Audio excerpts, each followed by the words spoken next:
இன் Rome அப்படிங்கிறது தான் இன்றைய தலைப்பு. Rome was a proud city and the gospel came from Jerusalem, the capital city of little nation Rome had conquered. எருசலேமை ரோமாபுரியர்கள் வெற்றி கொண்டு விட்டார்கள். ஜூலியஸ் சீசர் தான் அவங்களுடைய அரசர். அந்த காலத்தில் ரோம்ங்கிறது ரொம்ப பிரபலமான ஒரு நாடு. அவங்க ரொம்ப புத்திசாலித்தனமாக யோசிப்பாங்க. கிரேக்க நம்மளுடைய நாடு ரோமாபுரி அப்படின்னு சொல்லுவாங்க. ஆமாம், கிரேக்கர்கள் எப்பயுமே என்ன பண்ணுவாங்கன்னா, அறிவியலில் கிரேக்கர்கள் ஞானத்தை தேடுகிறார்கள்னு இருக்கும். அறிவியல் முக்கியமாக அவங்களுக்கு. எல்லா கிரேக்க அறிஞர்களும் பார்த்திங்கன்னா தமிழ் அறிஞர்கள் மாதிரியே இருப்பாங்க. உலகத்திலே மிக தொன்மையான மொழி கிரேக்க மொழி, அதிலும் தொன்மையான மொழி தமிழ் மொழின்னு சொல்கிறாங்க. அப்போ கிரேக்கர்கள் எபிரேயோ கிரேக்க மொழியெல்லாம் கிரேக்க மொழிக்கு முந்தினது எபிரேய மொழி. எபிரேய மொழி அழிஞ்சு போச்சு. கிரேக்க மொழி இருக்குது, இன்றைக்கி இருக்குது. ஆமாம், ஆனால் கிரேக்க மொழி இன்றைக்கி பேச்சில் கொஞ்சம் கம்மியாக இருக்குது.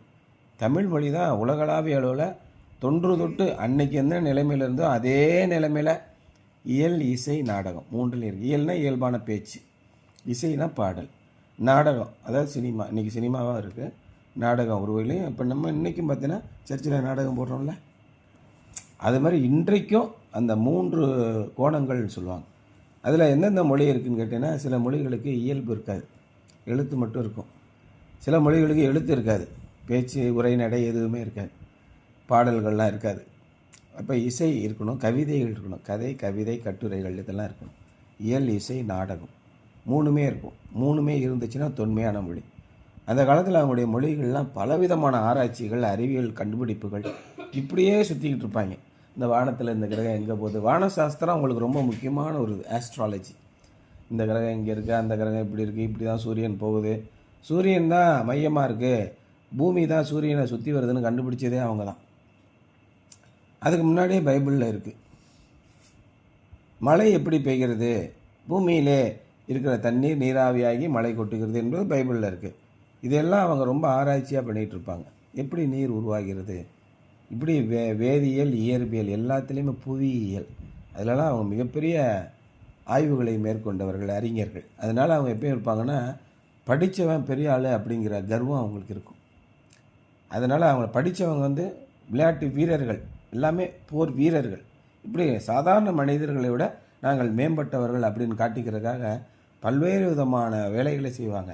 அவர்கள் பெருமையானவர்கள். The Rome was a proud city and the gospel came from Jerusalem, the capital city of a little nation Rome has conquered. Israel மிகச்சிறிய நாடு, அதோட தலைநகரம் எருசலேம்.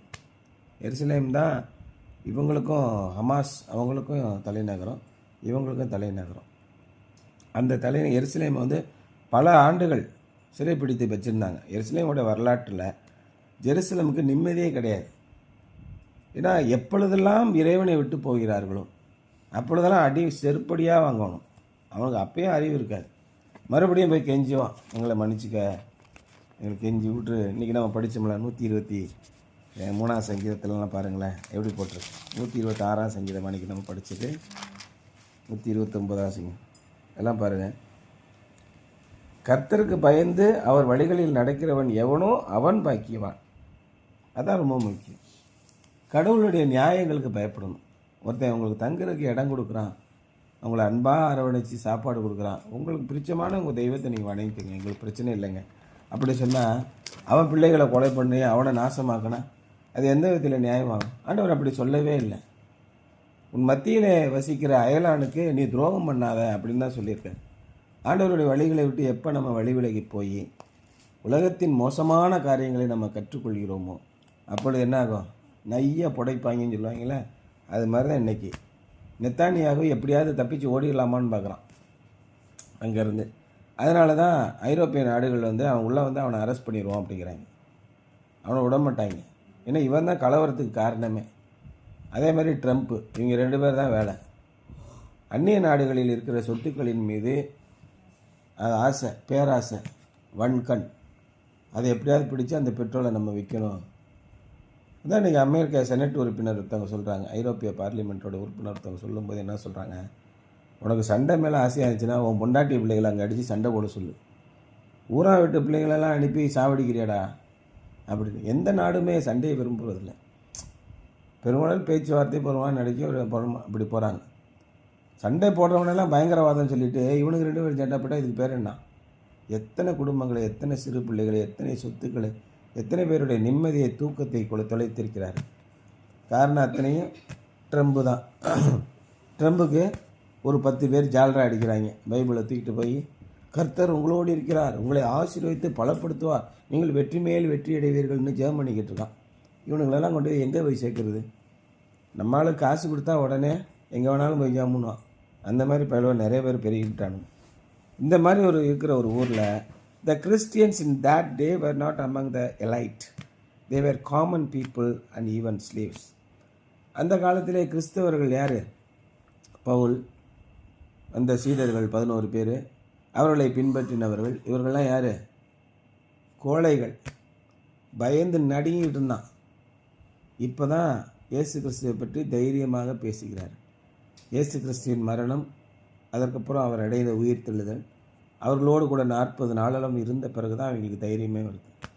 இப்போ தான் சாதாரண மக்களாக இருந்தாங்க, பெரிய பெரிய பணக்காரர்கள்லாம் கிடையாது, எளிமையான மக்களாக இருந்தாங்க.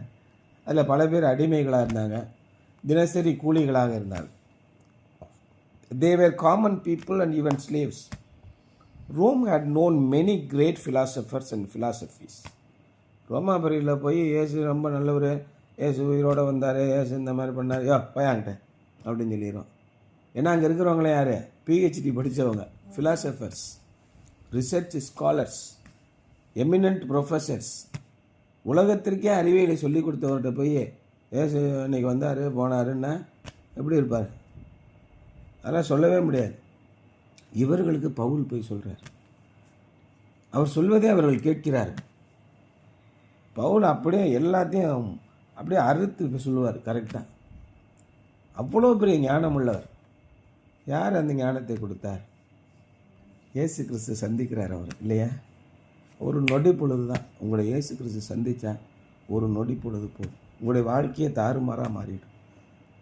அப்பொழுது கர்த்தருக்கு பயந்து நடப்பீர்கள், நீங்கள் பாக்கியவான்களாக இருப்பீர்கள்.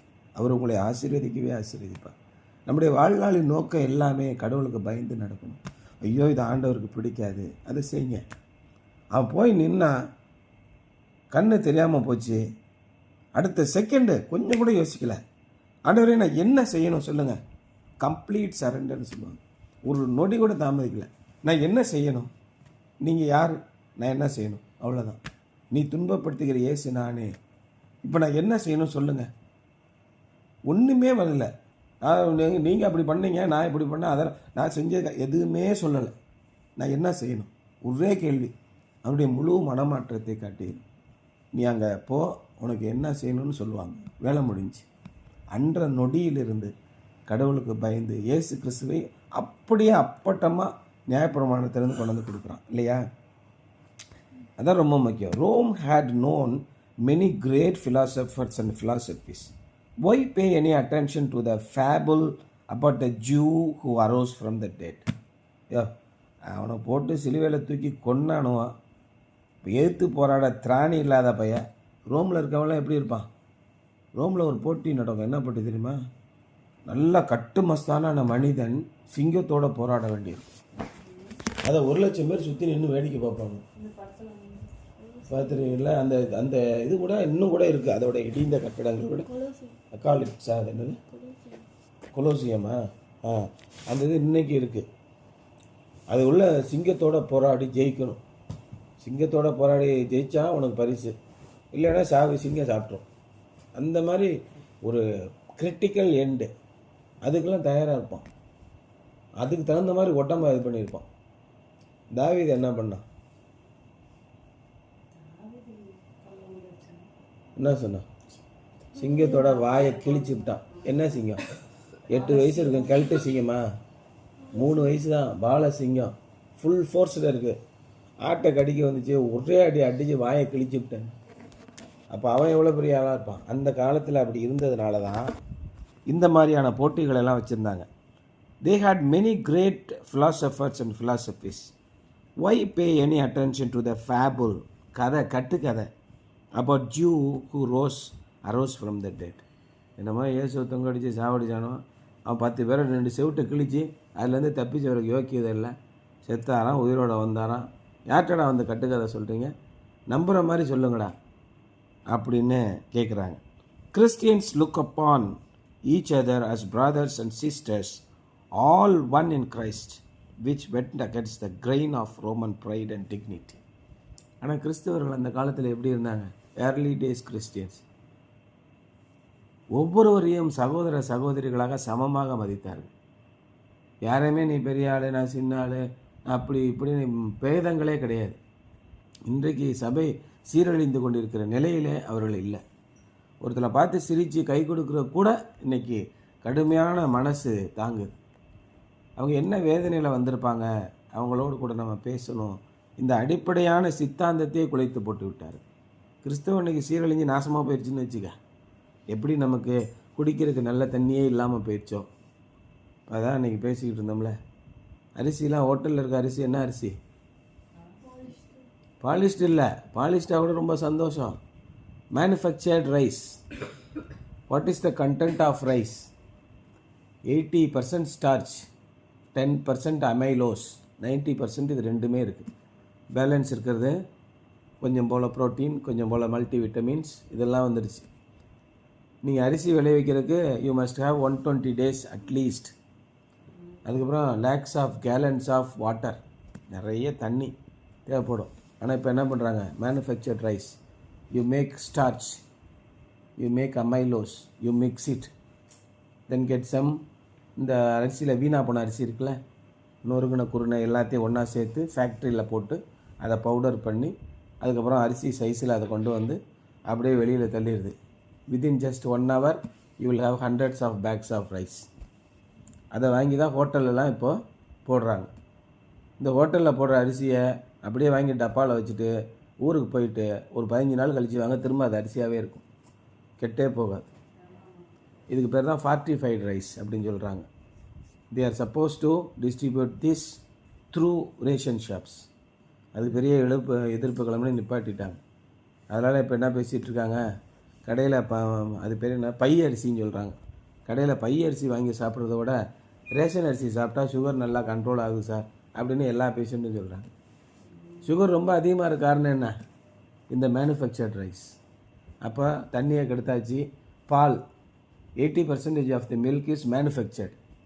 Naphtha, petroleum product, soap oil, இது அப்புறம் சோயா இதை வச்சு தான் பால் தயாரிக்கிறாங்க. மாட்டிலலாம் பால் கறக்கிற கிடையாது. தண்ணி போச்சு, அரிசி போச்சு, பால் போச்சு. காய்கறிகள், கீரைகள் அத்தனையும் 60%க்கு மேலே பூச்சிக்கொல்லி மருந்துகள் வந்துடுச்சு. இப்படி உலகத்தை அழித்து இப்போ கிறிஸ்டியானிட்டியும் அழிச்சிட்டாங்க. மனித மாண்பே இல்லாமல் போயிடுச்சு. இப்போது அந்த மாதிரி ஒரு சூழலுக்கு நம்ம வந்துட்டோம். Christians looked upon each other as brothers and sisters, all one in Christ, which went against the grain of Roman pride and dignity. ரோமா பிரியர்கள் அப்படியெல்லாம் பார்க்க மாட்டாங்க. நீ எனக்கு கீழானவன். இன்றைக்கி எப்படி பிராமணியம் இருந்ததோ, பிராமணியத்தை நிறைய பிராமணர்களே ஏற்றுக்கொள்வதில்லை. பிராமணர்களே பலவிதமான நல்ல மனமாற்றமுடையவர்கள் இருக்கிறாங்க. அதே மாதிரி மற்ற இடத்துலையும் மனிதர்கள் இருக்கிறார்கள். மனிதர்கள் எல்லாமே இந்த மாதிரி ஹயரார்கியல் சொசைட்டியை ஏற்றுக்கொள்வதே இல்லை. நான் தான் பெரியவன், நீ கிண்ணவன் சின்னவன், அதெல்லாம் யாரும் ஏற்றுக்கொள்வதில்லை. ஆனால் ரோமாபுரியர்கள் அப்படி இருந்தாங்க. கிறிஸ்தவர்கள் எல்லாரையும் சமமாக பாதித்தார். எவன் ஒருத்தன் கடவுளுக்கு பயந்து எல்லாரையும் சமமாக எண்ணுகிறானோ அவன்தான். நீங்கள் எப்படி, அதான் தமிழ் மொழி பாரு, அந்த காலத்திலே சொல்லியிருக்காங்க, இட்டார் உயர்ந்தோர் இடாதோர் தாழ்ந்தோரே. சாதி 2 ஒழிய, 2 சாதி தான். ஒருத்தன் உழைக்கிறவன் அடுத்தவனுக்கு கொடுக்குறவன், ஒருத்தன் உழைக்காமல் பிடுங்கி திங்கிறவன் எவனுக்கும் கொடுக்க மாட்டான். இப்படி தான் 2 ஜாதி. அப்போ கிறிஸ்தவர்களை யார் உயர்ந்தவர்கள்னு பார்த்துக்குங்க. இறைவனுக்கு பயந்து இந்த மக்களுக்கு யாரெல்லாம் செய்கிறார்களோ அவர்கள் எல்லாம் இறைவனுடைய பிள்ளைகள். நாமும் இறைவனோட பிள்ளைகளாக இருக்கணும்னா நாம் உழைக்க வேண்டும். நாம் உழைத்திடுவோம், நாம் ஜெயித்திடுவோம். அப்படி வருமாறு நாம் முயன்றிடுவோம், நாம் உழைத்திடுவோம், நாம் ஜெயித்திடுவோம். தாசரே இத்தரணியை அன்பா இயேசுவுக்கு சொந்தமாக்குவோம். எப்படி கடைசி வரியில் வரும், நாம் முயன்றிடுவோம், நாம் உழைத்திடுவோம், நாம் ஜெயித்திடுவோம். அப்படி வரும். அற்புதமான பாட்டு. Paul arrived in Rome as a prisoner as well as a preacher. மிகப்பெரிய அந்த காலத்துலலாம் எப்படி இருப்பாங்கன்னா ஆரேட்டர்ஸ்னு இருப்பாங்க. ஆரேட்டர்ஸ்னால் எப்படின்னா பல கப்பல் பயணங்களை செய்து பல ஊர்களை சுற்றி இப்போ எப்படி வீடியோ எடுத்துகிட்டு போடுறாங்கல்ல அதுமாரி பல ஊர்களுக்கு போய் வீடியோ எடுத்து போகிறாங்க. பிளாகர்ஸ்னு இருக்காங்கள்ல அந்த காலத்தில் மாரி ஆரேட்டர்ஸ் பல இடங்களில் போய் எல்லாம் எழுதிட்டு வந்து நோட்ஸ்னு இந்த மாதிரி நீங்கள் ஜெர்மனிலாம் போனீங்கன்னா அங்கே இந்த மாதிரி இருக்குது மக்கள் இப்படி வாழ்கிறார்கள் அப்படின்னு சொல்லிக்கிட்டே இருப்பாங்க. 2 மணி நேரம் 3 மணி நேரம் பேசிகிட்டு இருப்பாங்க. எல்லாம் அப்படியே உட்காந்து பேசிகிட்டு இருப்பாங்க. ஏன்னா பேப்பர் கிடையாது, நியூஸ் கிடையாது, செல்ஃபோன் கிடையாது, டிவி கிடையாது. இந்த ஆரேட்டர்ஸ் ரொம்ப பிரபலமானவங்க. அந்த மாதிரி ஒரு ப்ரீச்சராகவும் ஒரு காவல் ஒரு கைதியாகவும் ரோமாபுரிக்கு வருகிறார் Pavul. In Jerusalem he was arrested in the temple, falsely accused by the Jewish authorities and eventually sent to Rome as the emperor's prisoner to be tried before Caesar. இந்த யூதர்கள் எப்பயுமே என்னென்னா ஜிங்கு ஜால்ரா முன்னெல்லாம் சொல்லுவாங்க. இந்த பிராமணர்கள் வந்து பெரிய பெரிய பதவிகள்லேருந்து அவங்களை சிங்காம் போட்டே கையில் வச்சுருப்பாங்க. ஃபுல்லாக ஆளுகையில் அவங்க இருப்பாங்க. அவங்க நினச்சதை சாதிப்பாங்க. போய் ஒன்றும் கிடக்கா ஒன்றும் பொய்யான விஷயங்களை சொல்லி கொடுப்பாங்க.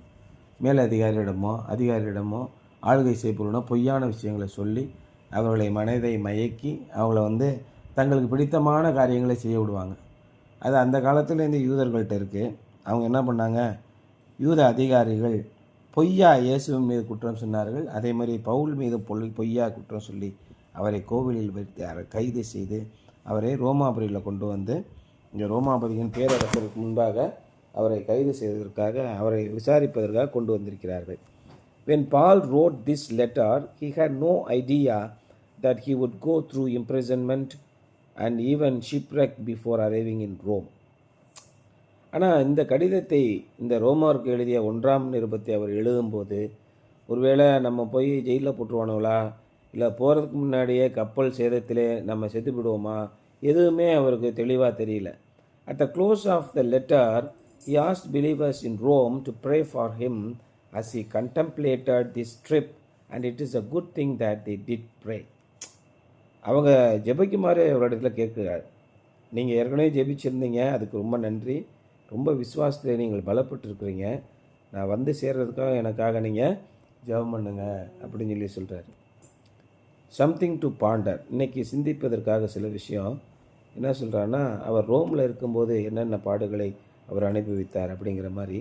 If you new that presenting the truth of Jesus to others would involve shipwreck, imprisonment and other hardships, would you be at all reluctant to share the gospel? Why and why not? இப்படி பவுல் இருப்பதை போன்று மிக ஒரு சிக்கலான ஒரு இக்கட்டான ஒரு சூழ்நிலையில் நீங்கள் இருக்கும்போது உங்களால் இயேசு கிறிஸ்துவை பற்றி சொல்ல முடியுமா? சொல்வதற்கு உங்களுக்கு தெம்பு இருக்குமா? நீங்கள் அது சொல்கிறதுக்காக நீங்கள் யோசிப்பீங்களா, தயங்குவீங்களா? அப்படி தயங்கினா ஏன் அப்படி தயங்குறீங்க? அப்படி தயங்கலைன்னா ஏன் தயங்க மாட்டீங்க? இயேசு கிறிஸ்துவை பற்றி சொல்கிறதுக்கு ஏன் உங்களுக்கு தயக்கம்? என்னுடைய வாழ்க்கையிலே நான் அனுபவித்த இயேசு கிறிஸ்துவை பற்றி சொல்வதற்கு என்ன தயக்கம்? நிறைய பேர் அதான் ரொம்ப யோசிச்சுக்கிட்டே இருக்காங்க. அதெல்லாம் அது யாராவது தப்பாக எடுத்துக்கோங்க. எம்கேஎஸ் பிரியாணி நல்லா இருக்குன்னா நல்லா இருக்குன்னு சொல்ல வேண்டியதானே? ஆப்பிள் நல்லா இருக்குன்னா நல்லா இருக்குன்னு சொல்ல வேண்டியதானே? எதுக்குடா தயங்குறீங்க? என்னன்னு எனக்கு புரியல. என்ன விஷயம்? ஏன் தயங்குறீங்க? சட்டை நல்லா இருக்குன்னா நல்லா இருக்குன்னு சொல்ல போகிறேன், சட்டை நல்லா இல்லைன்னா நல்லா இல்லைன்னு சொல்ல போகிறேன். அவ்வளோதான் விஷயம். ரொம்ப சிம்பிள்.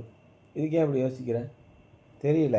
இயேசு கிறிஸ்துவை பற்றி சொல்வதற்கு மட்டும் யோசிப்பாங்க, மற்ற எல்லாத்தையும் விலாவாரியாக பேசுவாங்க. ஒரு சினிமா படத்தை பற்றி 1.5 மணி நேரம் அவனை பேசிக்கிட்டே இருப்பாங்க. அவன் இங்கே வந்தான், அவங்க மேலே படத்தெல்லாம் இப்படி எடுக்கக்கூடாதுங்க, அப்படி எடுக்கணுமா, இன்னும் இவன் பெரிய டைரக்டர் மாதிரி சொல்லுவோம். ஆனால் இயேசு கிறிஸ்துவை பற்றி சொல்லும்போது என்ன ஆகும்? வாய்கள் எல்லாம் அடங்கி போயிடும். நீங்கள் கடவுளுக்கு பயந்து அவருடைய வழிகளில் நடந்தால் நீங்கள் பாக்கியவான்களாக இருப்பீர்கள். பவுல் அப்பேற்பட்ட பெயரை சம்பாதித்தார். 2000 வருஷம் ஆயிடுச்சு, இன்னும் நம்ம பவுலை பற்றி பேசிக்கிட்டே இருக்கோம். இன்னும் 1000 வருஷம் இருந்தாலும் பேசுவாங்க. உலக நாடுகள் அத்தனை நாடுகள்லையும் பேசுகிறாங்க. உலக நாடுகளில் இருக்கிற அத்தனை ஊர்களிலும் பேசுகிறாங்க. உலக நாடுகளில் இருக்கிற அத்தனை கிராமங்கள்லேயும் இன்றைக்கி பவுலை பற்றி பேசுகிறாங்க. இதற்கு மேல் ஒரு பேர் என்ன வேணும்?